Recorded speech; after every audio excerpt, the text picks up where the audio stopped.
some parchment paper or butter or cooking spray if you prefer it, so that the batter doesn't stick to the sides of the pan. It's always hard for me to get the parchment paper to stay down, but you just want it to conform to the shape of the pan. You'll first start by mashing your bananas. I did this in steps, so I added a few pieces at a time and then mashed them until I got the desired consistency.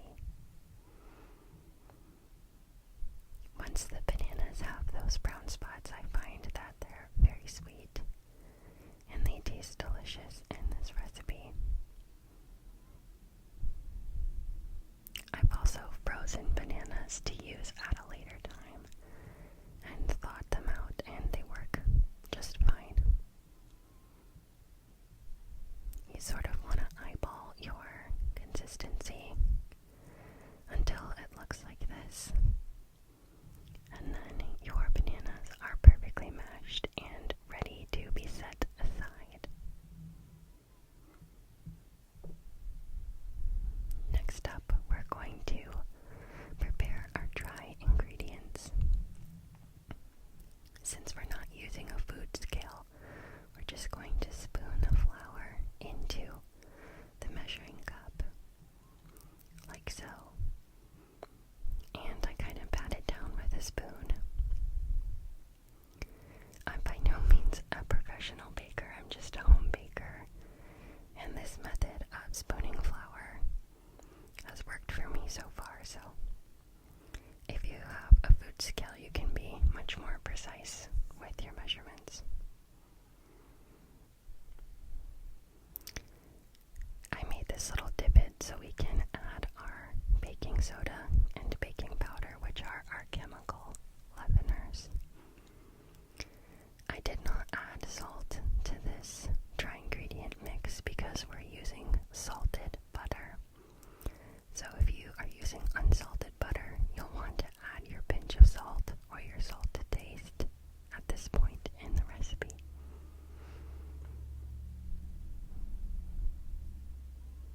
I tried to get pretty precise teaspoons with the back of a knife for the baking soda and baking powder. And then we're just going to gently mix everything all together so it's evenly distributed.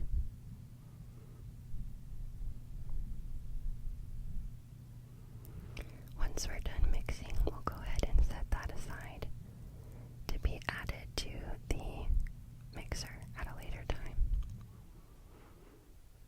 Here I am just adding the softened room temperature butter to our mixer.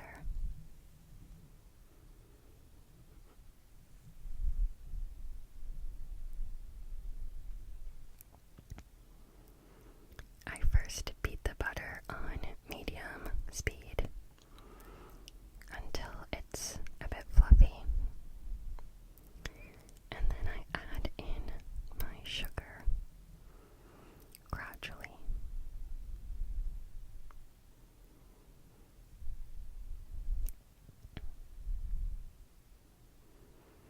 Here we are, just pouring the granulated sugar. It's just half a cup for this recipe because the ripe bananas add so much sweetness to the bread that I find recipes that call for half a cup of granulated sugar and brown sugar are a little too sweet for me.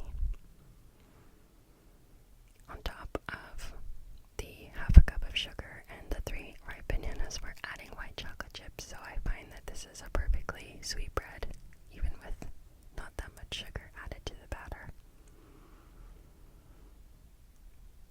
When they say fluffy consistency for your sugar and butter, this is what I find works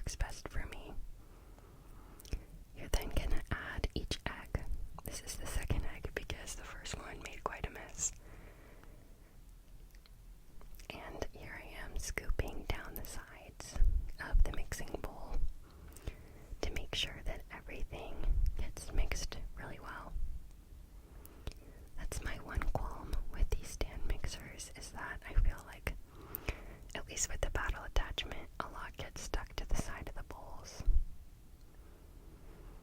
I added a tablespoon of whole milk to our banana mixture.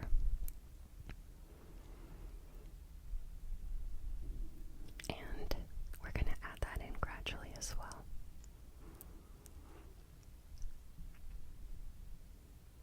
I find it's best to work on low or medium speed and be pretty slow about adding ingredients to the batter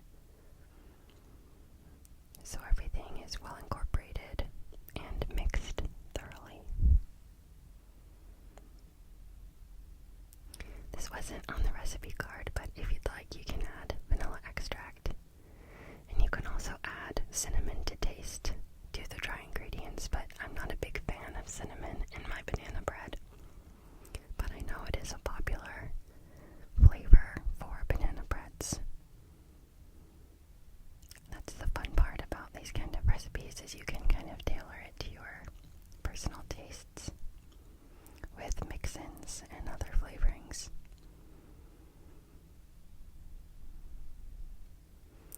Here I am just gradually adding in the flour and letting it mix on low speed.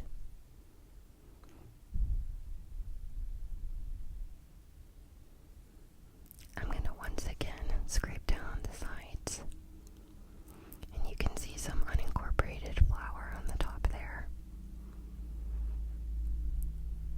I think it's a little bit of a tedious step, but it is absolutely worth it to make sure that there's no butter or sugar stuck to the bottom of the divot in your mixing bowl. And this is the kind of bready consistency that we're looking for. And now you know you're ready to add your mix-ins, whether that be chocolate chips or chopped nuts or what have you.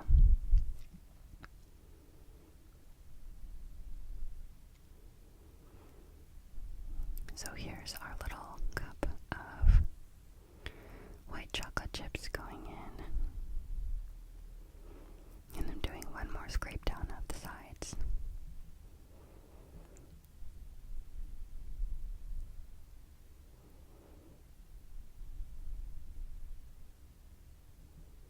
Just making sure everything's mixed very well.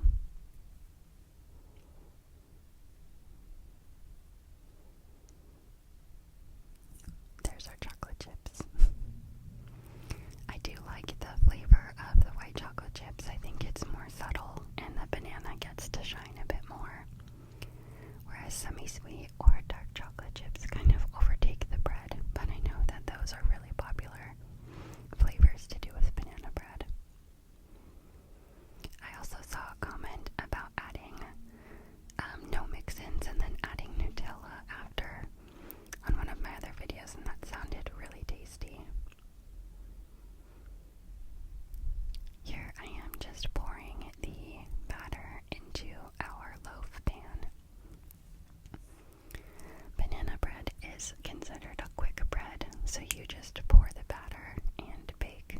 It's not meant to sit for any amount of time. The batter was really stuck to the bowl, so I had to use a lot of arm strength to scrape down the sides. And I smoothed over the top.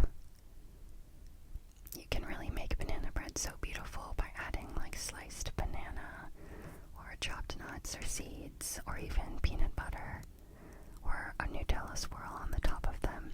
But I kept this one pretty plain. This was an early morning bake for me, so I just wanted to get it in the oven so we could eat it a bit later in the morning for like a second breakfast. I popped it into that center rack in my oven, and then this bake takes 70 minutes, so I usually set this timer for an hour. I check on it and then I let it bake for an additional 10 minutes.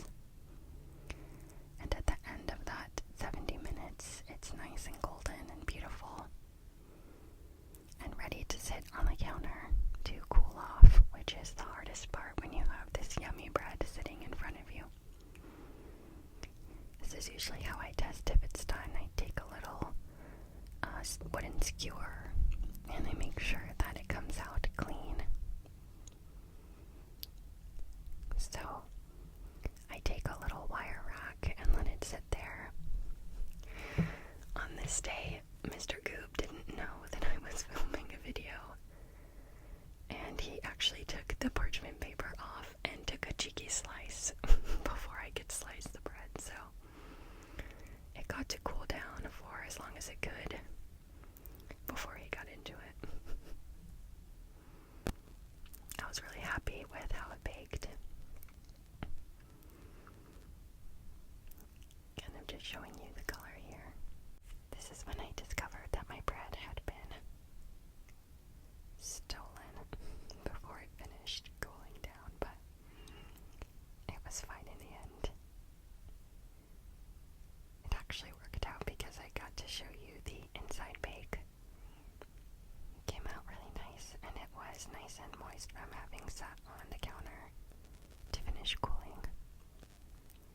I took a very large, very sharp knife to slice it, and it's fantastic with a cup of tea or a cup of coffee in the morning, or even a glass of milk as a dessert.